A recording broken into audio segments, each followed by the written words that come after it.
Before watching, please press like to support me in producing more stories. This helps in spreading the video and reaching more people. Thank you for your support and enjoy watching. It was 1995, and I found myself back in a place I swore I'd never return to.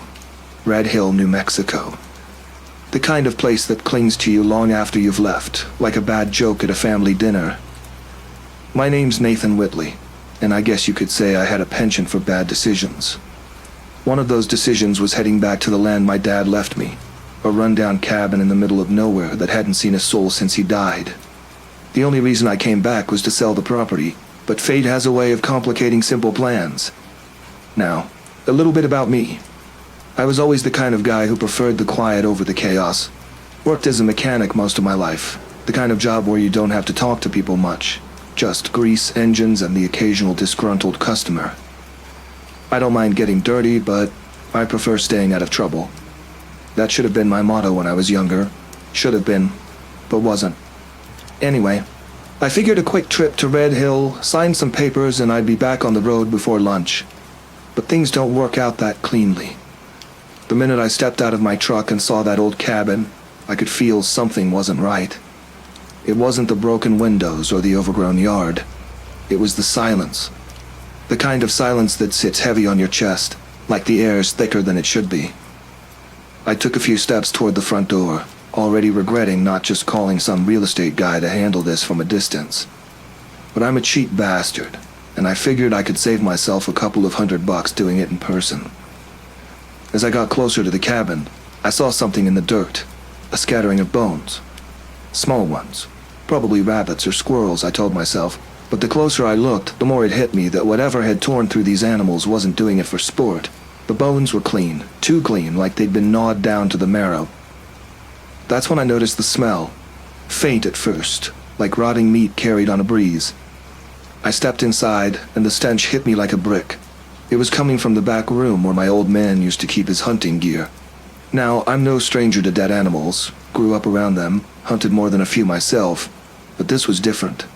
The air was thick with decay, and something about it felt off, like it didn't belong here. The first thing I saw in the back room was the pile. Not a neat stack, but a haphazard mess of carcasses.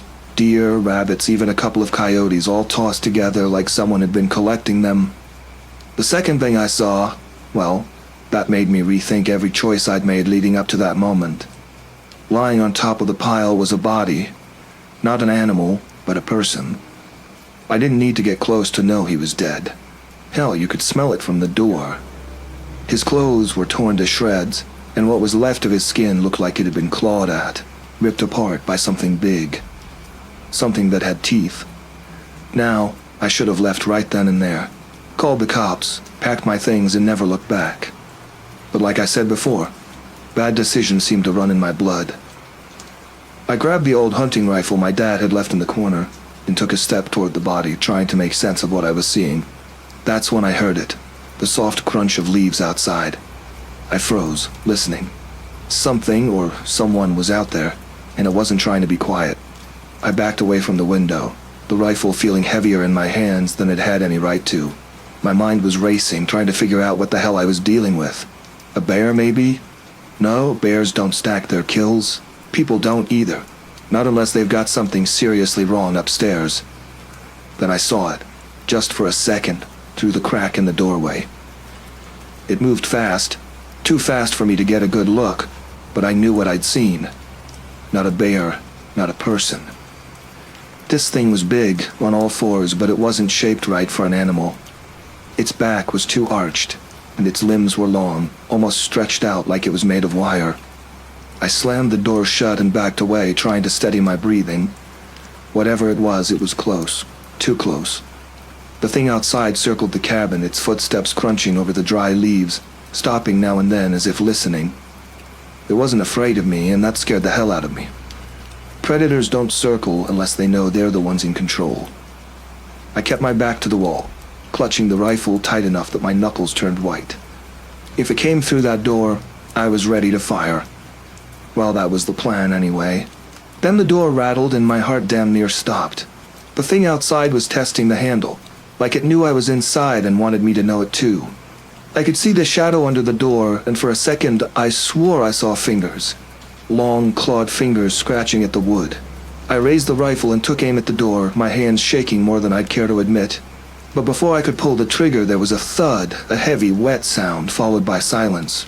Not the kind of silence you get after a storm, but the kind that hangs in the air when something's gone very, very wrong. I didn't move. Didn't breathe. After what felt like an eternity, I slowly crept to the window and peeked outside. The thing was gone. But the cabin's front yard? Not empty. There, lying in the dirt, was another body. Fresh. A man, mid-30s maybe, dressed in hiking gear. His throat was torn open, his chest shredded like something had been gnawing on him. But this wasn't the same as the body in the back room. This one had only been dead for a few minutes. I couldn't process it. 2 bodies, an unknown creature outside, and I'm stuck in the middle of nowhere with no cell service, no help, and a rifle with 3 rounds left. Brilliant. I had to think fast. Staying inside wasn't an option. If that thing wanted in, it was getting in. My best bet was to make a run for the truck, but that meant crossing the yard, and the thing could be lurking anywhere. I didn't have time to debate it. I kicked the door open and bolted. I've never run so fast in my life. Halfway to the truck, I heard it. A low thud, followed by the unmistakable sound of something big charging through the brush. I didn't look back. Didn't need to. I could feel it closing in, every step shaking the ground like thunder. I dove into the truck, slamming the door shut just as something crashed into the side. The window shattered and I caught a glimpse of it. A snarling face, more wolf than human, but with an unnatural twist, like it had been through a bad experiment gone wrong. Its teeth, no, its whole mouth was too large, its jaw hanging open in a grotesque, impossible way. I didn't think, I just fired. The shot rang out, deafening in the small space, and the thing let out a sound that made my skin crawl. But it backed off, disappearing into the woods as fast as it had appeared. I didn't stick around to find out if it was coming back. I peeled out of there, tires kicking up dust and gravel as I sped down the dirt road. I didn't stop until I was miles away, my heart pounding in my ears. But even then, I couldn't shake the feeling that it wasn't over. Something about that creature, it wasn't done with me. When I finally reached the nearest town, I called the sheriff, told them everything. They sent a team out to the cabin the next morning, but when they got there, the bodies were gone. Not just the hiker or the man in the back room. Every last carcass from that pile was missing. The only thing they found were the bones, scattered across the yard like something had picked them clean. They chalked it up to coyotes, told me I'd probably been seeing things in the dark, that my mind was playing tricks on me. But I knew better. Here's the kicker, though. A week after I got back, I found a letter in my mailbox. No name, no return address, just a single piece of paper. It said, "Not everything stays buried." Funny thing is, I don't remember burying anything, and that's probably the only part of this whole mess that still makes me laugh.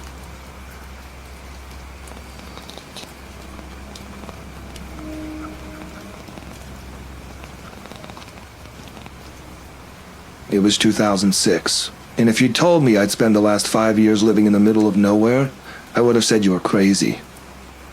My name is Landon McAllister, and I didn't choose isolation on purpose. Life just kind of guided me there, like how you wander into a bad part of town when your GPS quits working. I guess you could say I'd been burned a few times. It wasn't some dramatic breakup or sob story, just a string of bad luck. When you run a failing small business, rack up some debt, and lose faith in the general decency of people, you end up looking for an exit ramp to nowhere. For me, that was a tiny town in Montana, population 300, if you were feeling generous. I thought a place like that might quiet my mind, let me catch my breath. But quiet was the last thing I got. It's hard to explain the feeling that came over me that day. It wasn't paranoia, but something close to it. You know that sense when someone's standing right behind you, breathing down your neck, and you're not quite sure if it's real or just your nerves playing tricks? That was how I felt most days out in the woods. Like the air was a little too thick, the birds a little too silent. Anyway, I was out checking some traps. Not that I'm much of a trapper. Let's be real, I was terrible at it. I'd managed to catch more rocks and sticks than actual wildlife. But this time, there was something, though I couldn't tell what. From a distance, I could see the shape of it lying still, lifeless, tangled in the wire I'd set up along the stream. I didn't hurry over, just walked slow, savoring the brief thrill of not having to toss out another empty trap. When I got closer, the smell hit me first. It was pungent, not the usual metallic stench of blood. Something worse. Rancid, like it had been dead for longer than a day, even though I'd only set the trap that morning. But the weird part wasn't the smell, or the fact that, whatever it was enormous, larger than anything I should have caught. No, it was that the thing looked like it had been torn apart, chewed at, like something bigger had gotten to it first and decided to leave me the scraps. I won't lie to you. There was a brief moment where I thought, hey, maybe I should just turn around and head back home. But if there's one thing you don't do when you're a stubborn idiot like me, it's admit defeat. I leaned down, getting a better look at the mangled mess. At first I thought it might have been a bear, but the cuts weren't clean. They were ragged, deep, like something had slashed through fur, muscle, and bone without any regard. The hair, if you could call it that, was coarse, thick, and matted with what I could only assume was dried blood. Then I saw it. A paw. Or a claw, really. It was the size of my hand, but the fingers were too long, unnaturally so, ending in black, jagged nails. It reminded me of a bad taxidermy job, the kind where nothing quite looks right. That's when I heard the snap of a twig behind me. I didn't turn around right away. I knew better. Whatever had done that to the animal in front of me could easily do the same to me. But I couldn't help it, you know. You feel something, and your body betrays you. Just a quick glance over your shoulder. And there it was. Not too close, but closer than I liked. It stood on two legs, hunched, its skin pale and stretched thin over muscle. The face was distorted, somewhere between human and animal, but wrong in all the ways that set off alarm bells in your brain. I'm not ashamed to say that I ran. I didn't think about it. I just bolted, adrenaline taking over. And let me tell you, I'm not exactly a marathon runner. My legs were screaming after a few hundred yards, lungs burning. I was losing ground fast, but I didn't dare look back. That thing, whatever it was, wasn't chasing me in the way you'd expect. There wasn't the sound of thundering footsteps behind me, no heavy breathing in my ear. It was quiet. The kind of quiet that felt deliberate, like it didn't need to rush because it knew I was already done for. I stumbled, of course. Tripped on a root or a rock, I don't know, but I went down hard. Face first into the dirt, hands outstretched, and I felt the sting of something sharp slice into my palms. For a second, I thought that was it. It would be on me in a heartbeat, tearing me apart like it did the thing back at the trap. But when I rolled over, it wasn't there.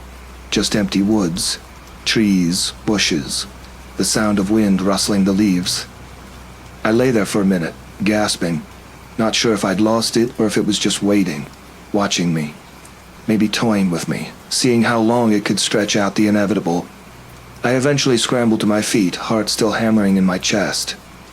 My cabin wasn't far, but it felt like miles. Each step felt like trudging through quicksand, my legs heavy, my head spinning. When I finally reached the front porch, I nearly collapsed. I fumbled with the door, the key slipping in my sweaty hands, but I managed to get inside, slamming it behind me. I know what you're thinking. Why didn't I grab a gun? Trust me, if I had one, that would have been my first move. But guns were expensive, and I wasn't exactly rolling in cash. Besides, out here, the biggest threat I'd ever considered was a deer wandering too close to the highway. Inside, it was dark, too dark. I hadn't opened the blinds that morning, and the shadows made everything worse. I locked every door, every window, and sat with my back against the couch, trying to steady my breathing. My hands were shaking, and for the first time in a long time, I felt genuinely helpless. That's when I heard it. Not a knock, not a bang, just the faintest scratch, like nails dragging along the wood outside, slow and deliberate. I didn't move, I barely breathed. I just listened, trying to convince myself it was nothing. Maybe a tree branch scraping against the side of the house. Then came the knock. Soft, almost polite. I should have ignored it. I know that now. But when you're scared out of your mind, logic doesn't always win out. I got up slowly, creeping toward the door. The knock came again, a little louder this time, and I peeked through the peephole. Nothing. Just the empty front porch. But I knew better. I didn't open the door, but I stood there for what felt like an eternity, listening, waiting for something to happen. And it did. The scratching came back, this time from the side of the house, then the back. It was moving, circling me, testing me, seeing how long I could hold out. I couldn't take it anymore. I grabbed my phone, planning to call for help, but of course no signal. Typical. I was on my own. I should have expected it, really. I hadn't seen another person in days, maybe weeks. No one would come looking for me. That's when the power went out. The lights flickered once, twice, then everything went black. I fumbled for the flashlight I kept in the kitchen drawer, hand shaking so bad I dropped it twice before finally getting a grip. The beam of light was weak, barely cutting through the darkness, but it was enough to get me moving. I needed to do something, anything, to keep myself from losing it completely. I barricaded myself in the bedroom, shoving furniture against the door. I sat on the floor, flashlight in hand, staring at the crack under the door, waiting for the inevitable. The scratching had stopped, but that didn't bring me any comfort. It was out there and I knew it wasn't going to leave. Hours passed. Maybe it was days, I don't know. Time stopped making sense after a while. My body ached from sitting in the same position for so long, my mind racing with all the horrible possibilities of what could happen next. But nothing did. Not for a long time. And then there was a sound. A low, guttural noise that sent a chill straight down my spine. It was inside the house.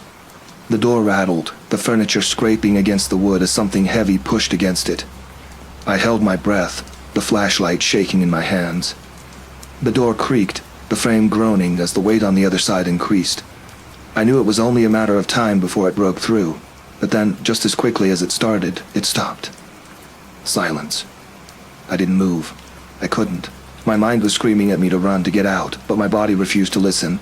I sat there, frozen, waiting for the next sound. Minutes passed, maybe hours, and then nothing. It was gone. Just like that. I don't know how long I stayed there, huddled on the floor. Eventually, I must have passed out from exhaustion, because when I opened my eyes, daylight was streaming through the window. The power was back on. Everything seemed normal. But it wasn't. I knew better. That thing, whatever it was still out there, and it wasn't finished with me yet.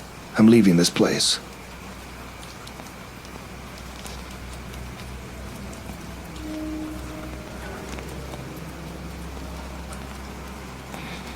In 1998, I was living in the small town of Red Ash, Tennessee, which, as far as I could tell, existed solely to trap lost souls like myself. You know the type. People who weren't running from anything dramatic, just sick of the grind, of cities where the air feels like concrete and you forget what stars look like. I was no mountain man, but I liked the idea of isolation, of not having to look anyone in the eye. I told myself I'd figure things out here, get back to being me, as if I knew who that was. My name's Darnell Higgins, and back then, I had more time than sense. I had found an old rental cabin tucked at the base of the Appalachian Mountains. It was the kind of place where the floorboards squeak with every step, and you can hear the wind whistling through the cracks in the walls at night. Not that I minded. What I did mind was the nagging sense that I had come to the wrong place to escape anything. The town was quiet, too quiet for comfort. There were always a few locals hanging out near the town store or the gas station, but none of them talked much. When they did, it was the kind of low murmur you couldn't quite make out, like they were discussing you in a language they didn't want you to understand. I'd nod at them, flash a smile, but it never landed. It was fine, though. I liked it better that way. Kept things simple. One day I wandered into Old Joe's hardware store, a little rickety building on the edge of town. I wasn't in there for anything in particular, just needed to pass the time.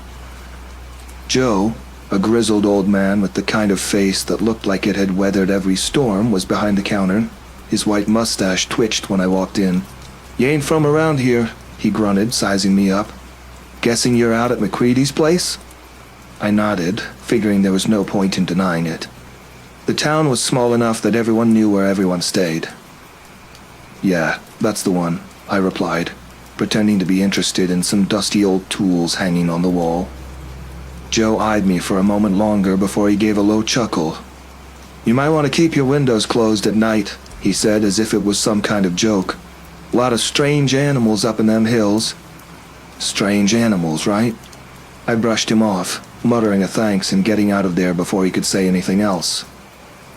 The last thing I needed was to start believing local ghost stories or whatever it was he was getting at. I should have listened. The first sign that something wasn't right came that evening, just after sundown.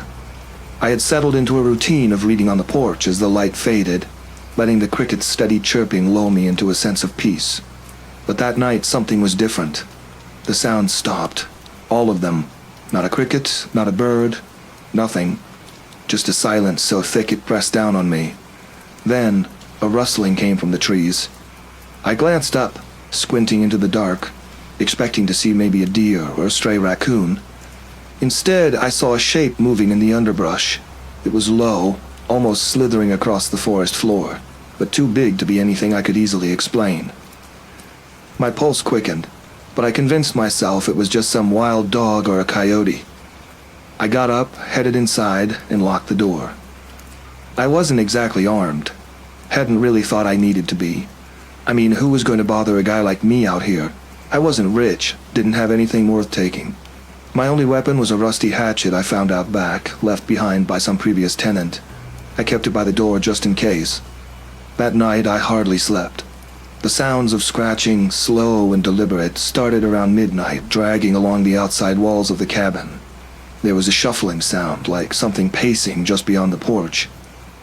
I didn't dare move. I kept my eyes squeezed shut, breathing shallowly, hoping it would just go away. The next morning, I checked around the cabin, trying to make sense of the noises. Nothing seemed out of place, but the ground was soft from rain, and I saw it. A set of tracks leading from the edge of the woods right up to my porch steps. They were deep, heavy impressions, unlike any animal prints I'd ever seen. They almost resembled a wolf's, but larger, much larger. Now, I've never been the type to believe in monsters or anything like that, but those prints were wrong. I couldn't shake the feeling that whatever made them was watching me. I tried to rationalize it, telling myself it was a big dog or a black bear, but that didn't explain the pacing. The way the scratching felt so intentional. I went back into town that afternoon, feeling the tension crawl up my spine like ants. At the gas station, I ran into Joe again. I didn't want to bring it up, didn't want to seem like the paranoid outsider, but the words tumbled out before I could stop them. There were tracks, I muttered, leaning against the counter. Outside the cabin last night, too big for any animal I know. Joe's face darkened. He didn't ask questions, didn't look surprised. Instead, he nodded once, slowly, like he'd been expecting this. Whatever it is, he said, voice low. It comes down from the hills when it's hungry. Mostly keeps to itself, but sometimes it gets curious. I stared at him, waiting for him to laugh, to tell me I was being ridiculous.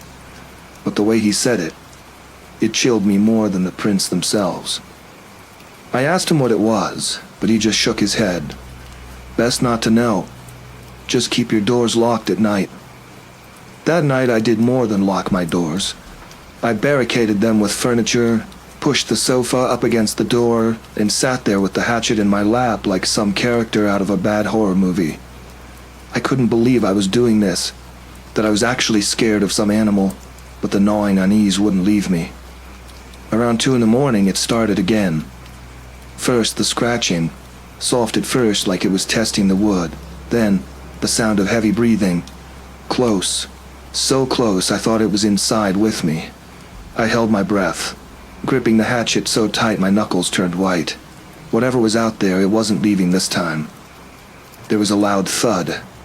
Something was throwing itself against the front door. I nearly dropped the hatchet, my heart hammering in my chest. I tried to stay quiet, to think, but panic was creeping up fast. Another thud, louder this time. The doorframe shook under the weight of the impact, and then silence. I didn't move. I couldn't. The fear was like a vice around my throat, squeezing tighter with every second that passed. A minute later, there was a creak from the back of the cabin, a slow, deliberate sound that sent a shiver down my spine. I realized with growing horror that whatever it was had moved. It was at the back door now, testing that one. I had to get out. I couldn't just sit there waiting for this thing to break through. The only option was the window in the bedroom, the one that opened out to the small clearing behind the cabin. I grabbed my backpack, no time to pack, just whatever was already in there, and bolted for the window. The sound of the door splintering behind me nearly froze me in place. It was in. I heard the heavy thuds of footsteps, too fast and too heavy to be anything human. I flung open the window, forcing myself through the narrow opening and landing hard in the grass below. I didn't look back. I didn't want to see it. I sprinted through the woods, branches slashing at my face and arms, but I didn't care. I just had to get away, to put as much distance between me and that cabin as possible. The sound of those footsteps echoed in my ears, following me but never getting closer. Eventually, I stumbled out onto the main road, my lungs burning from the effort. The thing, whatever it was, hadn't followed me out of the woods, but I could still feel its presence, like it was watching from the trees. When I got to town, I headed straight for Joe's store.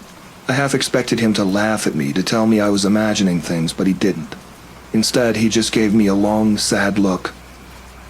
"You're not the first," he said. "Won't be the last either." I left Red Ash that day, packed up what little I had and didn't look back. But every now and then, I wonder how many others came after me. How many people rented that old cabin thinking they were just getting away from the world, only to find something worse waiting for them. Maybe Joe was right. Maybe it's best not to know what's up in those hills. But one thing's for sure. Next time someone tells me to keep my windows closed at night, I'm damn well listening.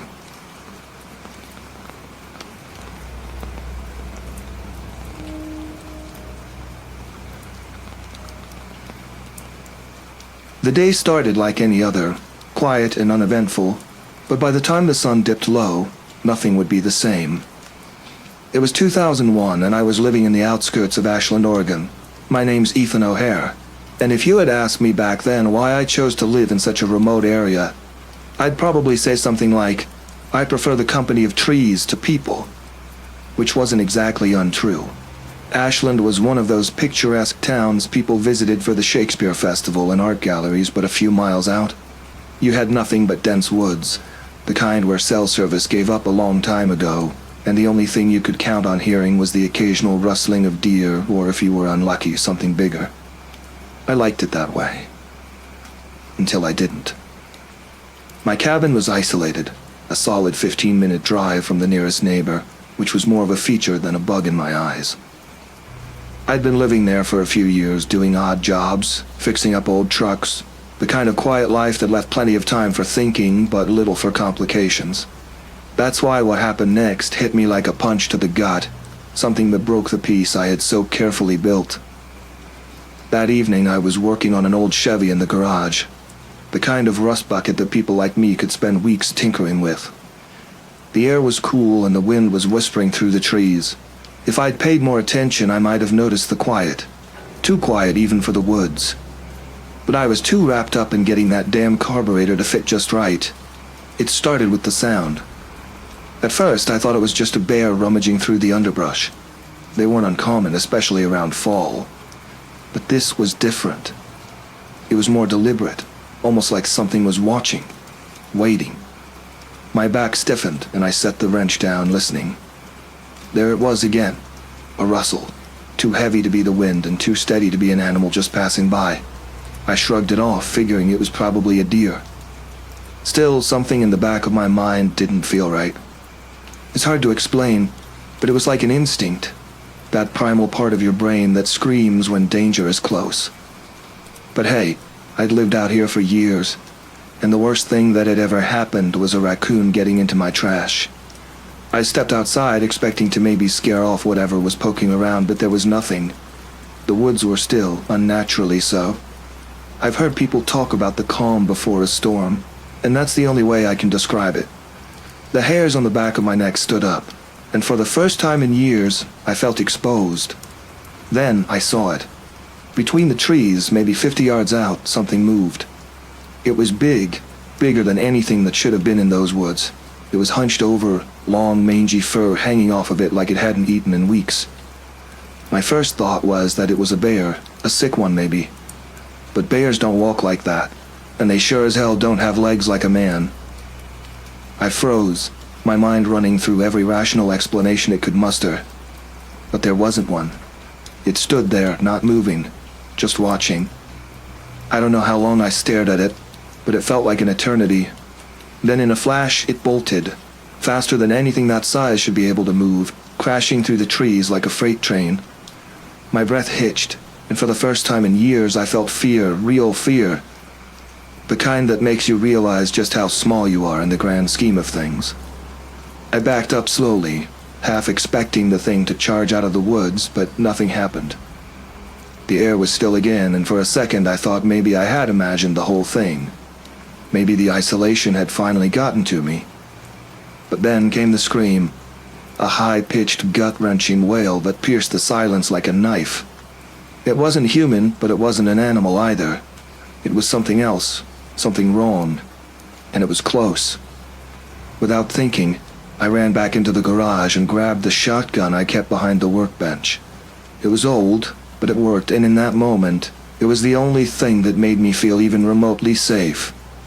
I stood there staring at the dark woods, waiting for something, anything, to happen.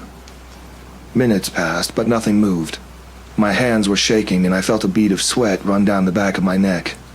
That's when I saw it again. Closer this time, just on the edge of the tree line, its massive form barely visible in the fading light.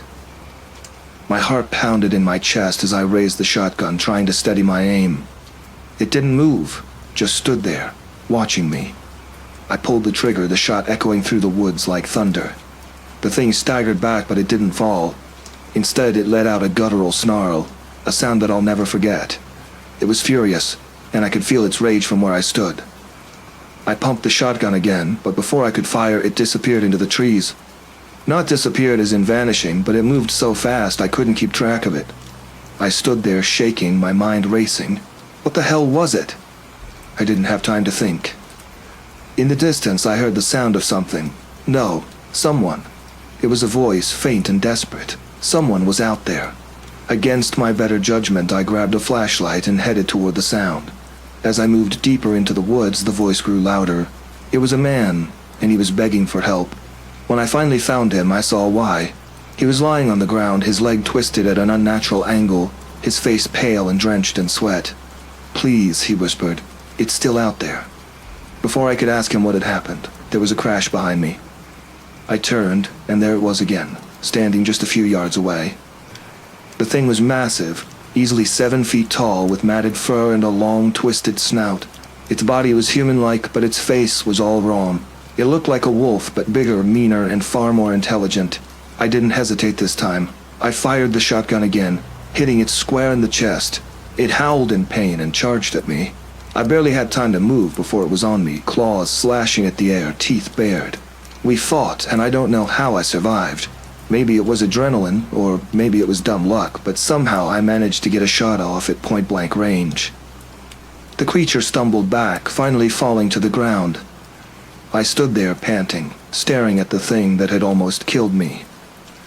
It wasn't moving anymore, but I didn't dare get closer. I turned to help the man, but he was gone, vanished without a trace, just like he'd never been there. I stood in the woods, alone again, the weight of what had just happened pressing down on me. The authorities didn't believe me. They chalked it up to a bear attack. But I know better. The creature was real. Its body stayed where it fell, proof that whatever I'd faced wasn't a figment of my imagination. When they hauled it away, they gave me a look like I was losing my mind. But I didn't care. I knew what I'd seen. Weeks passed, and life slowly went back to normal. But every now and then, I find myself looking out into those woods, half expecting to see something staring back. After all, there's always something bigger lurking out there, something meaner. I just hope I don't run into it again.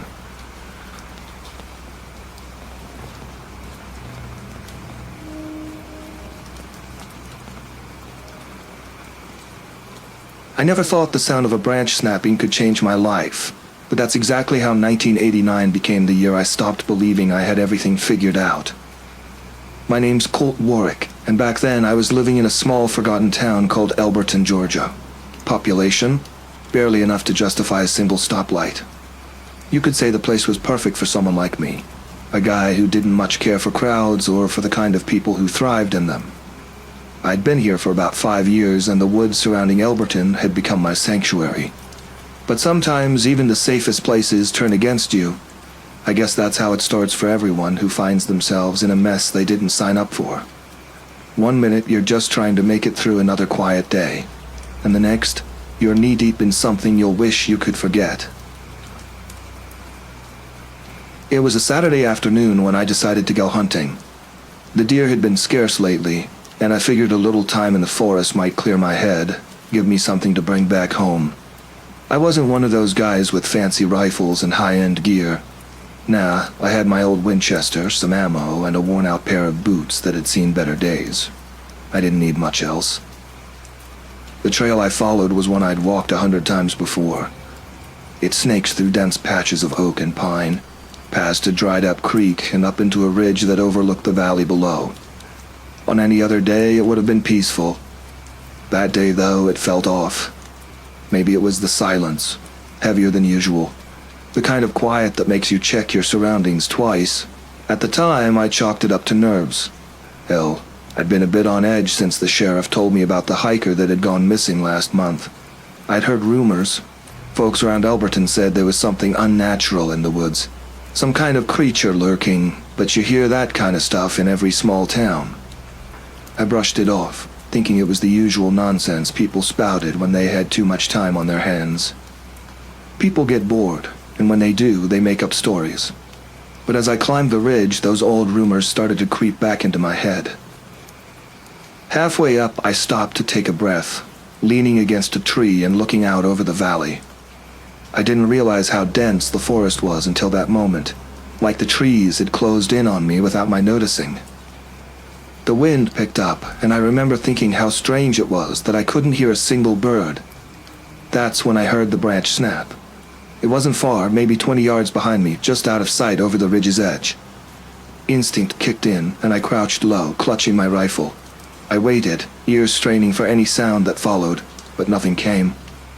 Just more silence. Normally I wouldn't have given it a second thought. Could have been a deer or a raccoon for all I knew. But this time, something felt wrong. My gut told me not to ignore it, so I didn't. I turned, making my way slowly down the ridge, keeping low and quiet. When I reached the spot where I thought the sound had come from, I crouched behind a bush and waited. Minutes passed. Nothing. Just the breeze moving through the trees. Then, without warning, I smelled something foul. It hit me like a punch in the gut. A stench so thick and rotten that it made my eyes water. I'd been around plenty of dead animals before, but this was different. Like something had been left out to rot for weeks. I stayed crouched, breathing shallow, trying not to gag. When the smell faded, I stood up and took a cautious step forward. That's when I saw it. On the ground just a few feet ahead was the body of a deer. At first I thought it had been killed by a predator, maybe a bear. But as I got closer, I realized it was all wrong. The thing had been mauled, torn apart, but there was something unnatural about the way it had been done. Its limbs had been ripped clean off, not chewed or clawed at like you'd expect from an animal. It was like something had deliberately torn it apart, piece by piece. I backed up, my mind racing. Whatever did this wasn't just a predator looking for a meal. This was something different, something mean. I wasn't about to stick around and find out what it was. That's when I heard it. A low, guttural sound. Not a growl or a snarl, more like a deep, ragged exhale. It came from behind me, and every hair on my neck stood up. I spun around, rifle raised, but there was nothing there. Just trees, bushes, and shadows. But I knew deep down, something was watching me. I could feel it, the weight of eyes on me, though I couldn't see them. I didn't wait to find out what was making that sound. I turned and started walking back the way I came, trying to stay calm, but my heart was hammering in my chest. Every step I took felt heavier than the last, like the forest was pulling me in deeper. I picked up the pace, not running, but close to it. Then, the snapping of branches started again, closer this time. I didn't bother looking back. My gut told me to move faster, so I did. By the time I made it back to the ridge, I was practically jogging. The sun was starting to set and the light was fading fast. My heart raced, and I could hear it pounding in my ears. I kept moving, faster and faster, until I broke into a full sprint, the snapping of branches and that strange, heavy breathing right on my heels. I reached the edge of the woods, just in time to see something move out of the corner of my eye. Something big, something on two legs. It was standing there, just inside the tree line, watching me. I didn't stop to get a good look, but what I saw was enough to send a jolt of fear through me. It wasn't human, not fully anyway. Its shape was all wrong, its limbs too long, its movements too smooth. And its face, it was wrong too, twisted and animalistic. I kept running, not caring where I was going as long as it was away from that thing. By the time I reached my truck, I was out of breath and shaking. I jumped in, slammed the door, and hit the gas, tearing out of there like my life depended on it, because it did. When I got back to town, I went straight to the sheriff's office. I didn't care how crazy it sounded. I told him everything, the deer, the smell, the thing I'd seen in the woods. I expected him to laugh me out of his office, but he didn't. Instead, he listened, his face going pale as I spoke. When I was done, he leaned back in his chair, staring at me for a long moment before finally speaking. "You're not the first to see it," he said, "but you might be the first to make it out alive." He told me there had been other disappearances in the area, other hunters who'd gone into those woods and never come back. They'd all gone missing near the same ridge I'd been on. And the thing that scared me the most... The sheriff didn't seem surprised. "Whatever's out there," he said, "it's been around for a while. Long enough for folks to know better than to go looking for it." I didn't sleep that night. Hell, I didn't sleep for days. Every time I closed my eyes, I saw that thing in the trees, watching me, waiting. But the sheriff was right. I made it out alive, and that was more than I could say for the others. They found more bodies a week later. 2 hikers, torn apart in the same way as the deer. No one in town said much about it. Maybe they didn't want to admit what we all knew, that something was out there, something that wasn't just a wild animal. I moved out of Elberton not long after that, packed up my truck and left without saying goodbye to anyone. I don't know if that thing is still out there, but I wasn't going to stick around and find out. And yeah, I gave up hunting after that. I figured the animals in those woods have enough to worry about without me adding to the mix. As for me, well, let's just say I'm sticking to places with a lot more concrete and a lot less trees.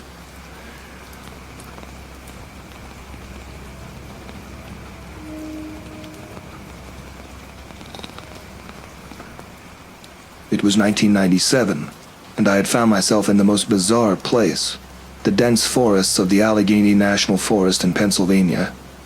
My name's Roger Kellerman, and if there's one thing I've always had a knack for, it's finding myself in the wrong place at the wrong time. You'd think, after growing up in Pittsburgh with 3 older brothers, I'd have developed some sense of self-preservation. But no, here I was, deep in the woods with no good reason, except that I wanted some peace and quiet. Go figure. The hike wasn't planned, at least not by me. My buddy Tim Waters dragged me along. Tim's the type who thinks every camping trip should turn into a survivalist challenge. He doesn't settle for a nice cabin rental or a campground with bathrooms. No, we had to hike 3 hours into the most remote spot he could find on a map, where the trees were so thick they could suffocate you, and the air was so damp it felt like breathing through a wet sponge. I should have stayed home. Tim and I weren't alone, though. His brother-in-law Matt was with us, a guy I barely knew, and who, as far as I could tell, hadn't said more than 5 words to me the entire drive up. The silent type. Between Tim's over-enthusiasm and Matt's eerie quietness, I felt like the odd man out, as usual. We set up camp on the second day, miles away from any semblance of civilization. That's when things started getting weird. Tim, of course, was oblivious, too busy showing off his new hatchet and starting a fire like he was auditioning for some survivalist show. Matt sat by the fire, staring into it like he was seeing something no one else could. I busied myself with pitching the tent, my ears catching what sounded like distant rustling beyond the tree line. I tried to convince myself it was just the wind or a squirrel, though it wasn't the typical noise you'd expect from either. There was something deliberate about it, like whatever was out there was pacing, moving in and out of the shadows, testing how close it could get before being noticed. Tim was the first to brush it off. He was convinced it was nothing but a couple of raccoons. "Just keep your food wrapped up and they'll leave us alone," he had said. Matt, though, hadn't said anything. He just kept staring at the fire, his jaw clenched tight. By the third night, the mood had changed. I hadn't slept well since we arrived, and I was on edge, feeling like we were being watched. You know that sensation where the hair on the back of your neck stands up for no apparent reason? I had that all night long. I'd like to say it was intuition or some primal sixth sense, but it was probably just nerves. We were sitting around the fire when we heard it, louder this time, closer. The crunch of something large moving through the underbrush, too heavy to be a deer, too deliberate to be a bear. And then the smell hit, rank, like something had been dead and rotting nearby for days. Tim finally took notice, grabbing his hatchet like it was going to do something against whatever was out there. Matt didn't move, just stared at the fire, like he was expecting it. I muttered something about going to check it out because, of course, I'd be the one to investigate. I'm not armed. I don't own a gun because my ex-wife decided I shouldn't trust myself with one after I nearly shot our kitchen window during a home intruder drill I set up. Long story. I stepped out past the edge of our camp, armed with nothing but a flashlight and a tent stake. Let me tell you, the flashlight didn't do much to ease the nerves when all it lit up were branches and thick, impenetrable darkness. I didn't get far before I saw something I still can't fully explain. It was crouched low, blending into the undergrowth, its body the size of a man but twisted, hunched, and covered in something like coarse, matted fur. Its limbs were all wrong, long and thin, with joints that bent in ways they shouldn't.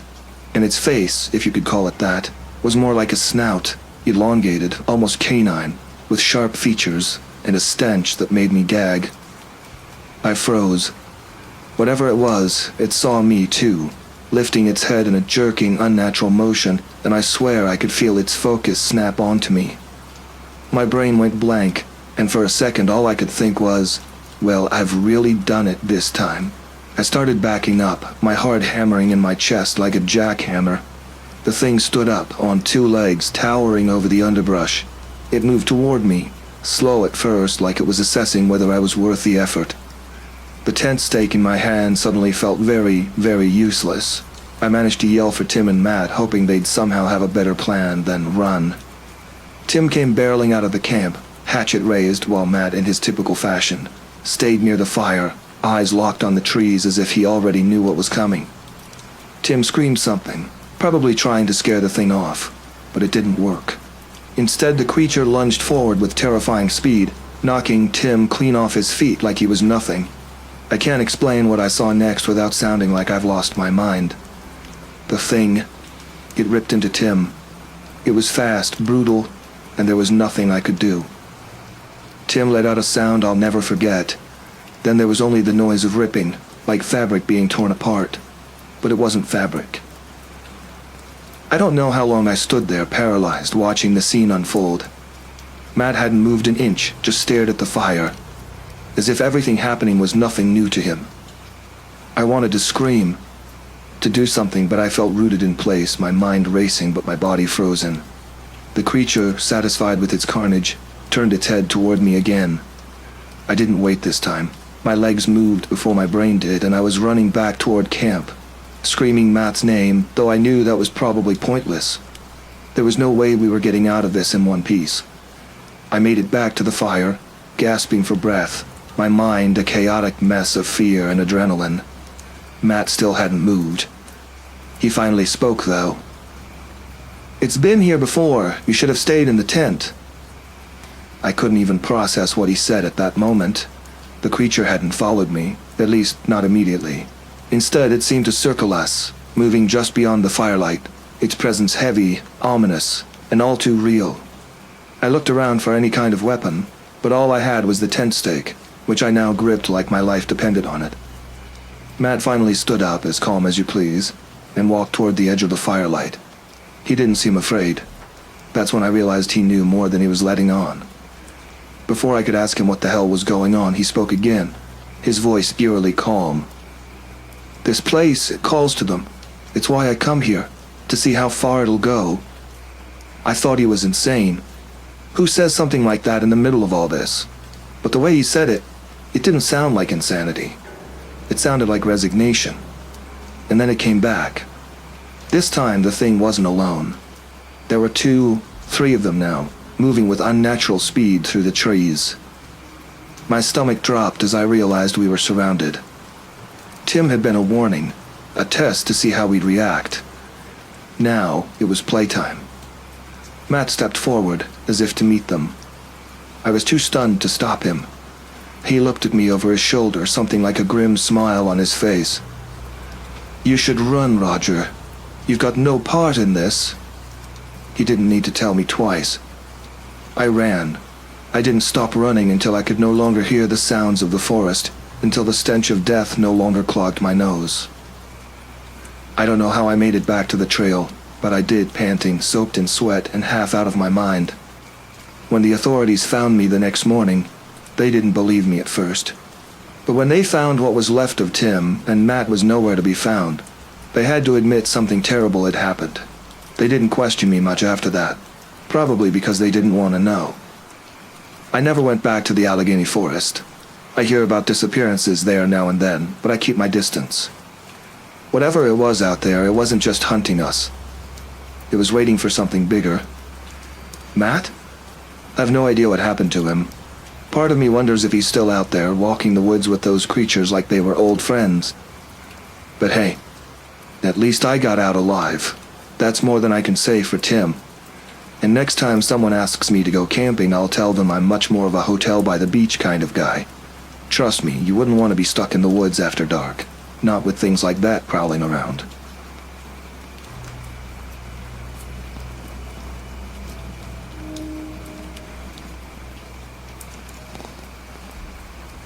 I've always had a thing for old places.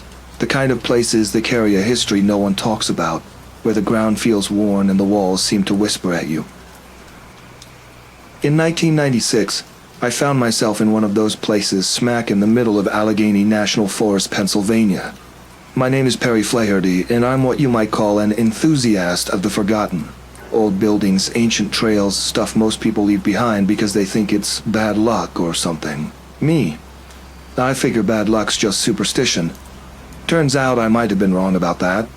I was staying in this rundown cabin about as far from civilization as you could get, unless you count raccoons and black bears as your closest neighbors. But it wasn't the animals I was concerned with, it was the rumors. You see, this place had been known for a spate of disappearances back in the 80s. Hikers, campers, even a park ranger. Some said it was wild animals, others said it was something worse. I wasn't one to buy into that stuff, though I had my share of stories about strange things in the woods. Still, nothing ever scared me enough to stay away. I guess you could say I was in the middle of a self-imposed exile. I needed to get away from people, from life in general. Divorce will do that to a man. Figured the woods would be my therapy, quiet, simple. No ex-wife calling to tell me how I'd screwed up my life. Just me, the trees, and maybe a flask of whiskey for company. I'd been there about 2 weeks, getting into a routine, chopping wood, fishing, checking the trails for anything out of the ordinary. The trails were easy enough to navigate, but they were overgrown, forgotten by most, just the way I liked them. Until one day, they weren't forgotten anymore. It was early afternoon when I found the first body.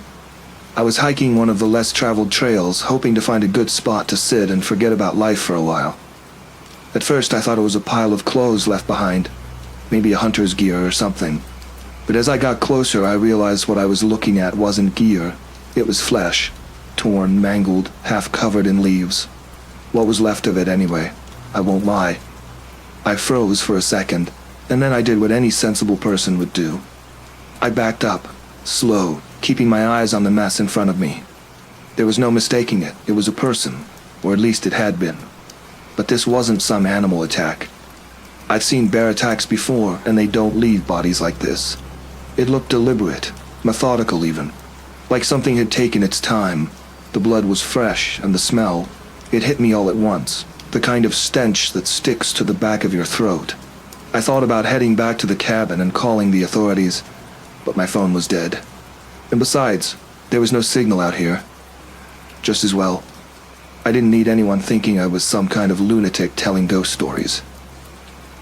Instead, I took a mental note of the place, planning to hike back to my truck and get the hell out of there.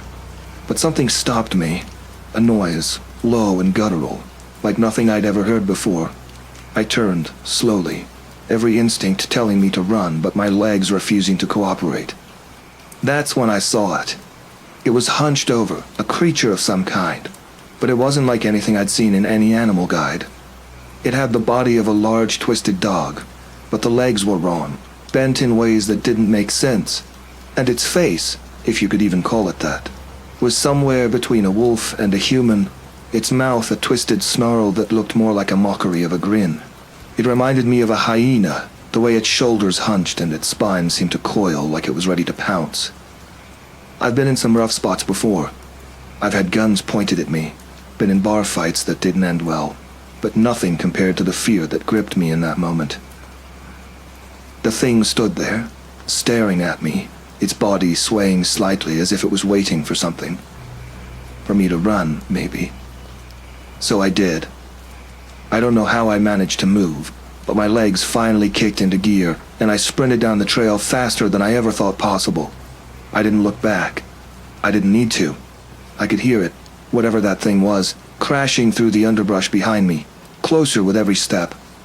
I had a knife on me, but it was useless. This wasn't something you fought with a blade. The trail curved and I took the turn too fast, my foot slipping out from under me on the wet leaves. I hit the ground hard, my breath knocked out of me. For a moment I thought that was it, that the thing would be on me in seconds. But the woods had gone quiet. No footsteps, no movement. Just silence, like the forest itself was holding its breath. I lay there, my chest heaving, trying to get my bearings. I didn't dare move, didn't dare make a sound.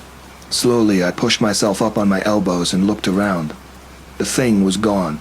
I don't know if it had lost interest or if it was toying with me, but I wasn't about to stick around and find out. Getting back to the cabin felt like it took hours, though it was probably only minutes. Every rustle of leaves, every snap of a twig had me flinching, expecting that thing to come barreling out of the trees. But I made it. I slammed the door shut behind me, bolting it for good measure, even though I knew that flimsy wood wouldn't keep anything out. I don't know how long I sat there, clutching the knife in my hand, waiting for the inevitable. But the hours dragged on, and nothing came. It was like the thing had just disappeared. Except I knew better. Things like that don't just go away. By the time night fell, I'd convinced myself I needed to leave. I wasn't stupid enough to stay and wait for round two. I packed up my things in a hurry, throwing whatever I could into my truck. I figured I'd head to the nearest town, get a room for the night, and call the authorities in the morning. Let them deal with whatever the hell was out there. But as I started the truck, something caught my eye in the rearview mirror. It was standing there, right at the edge of the tree line, watching me. Just watching. I slammed the gas, not caring if I wrecked the truck, just needing to get out of there. But no matter how far I drove, I couldn't shake the feeling that it was still there, following me. I reached the town around midnight. The lights of the motel were a welcome sight, and I practically threw myself inside, demanding a room from the confused clerk who probably thought I was on something. I didn't care. I just needed to be inside, away from the woods. That night, I didn't sleep. I couldn't. Every time I closed my eyes, I saw it. Those twisted legs, that grotesque mockery of a grin. By morning, I was exhausted, but I forced myself to make the call. The sheriff didn't seem too impressed by my story. Another city boy scared of the woods, I could almost hear him thinking. But he promised to send someone out, and that was good enough for me. I didn't go back to the cabin. I left everything there. My gear, my supplies. None of it mattered. A week later, I heard about the park ranger. They found his body near the same trail where I'd seen the thing. Torn apart, just like the one I'd found. But there was something else. Something they didn't tell the public. His body was arranged, posed almost, like some kind of sick display. Whatever this thing was, it wasn't just killing, it was playing. I still don't know what it was. A werewolf, maybe? I've heard stories about creatures in the woods, but this was different. This was something else, something worse. And it's still out there, I'm sure of it. I just hope I'm not the one who has to face it again. Though knowing my luck, I probably will. It seems like the kind of thing that doesn't let go once it's got its claws in you. And if I do, well, I'll make sure to bring a bigger knife next time. Maybe even a shotgun.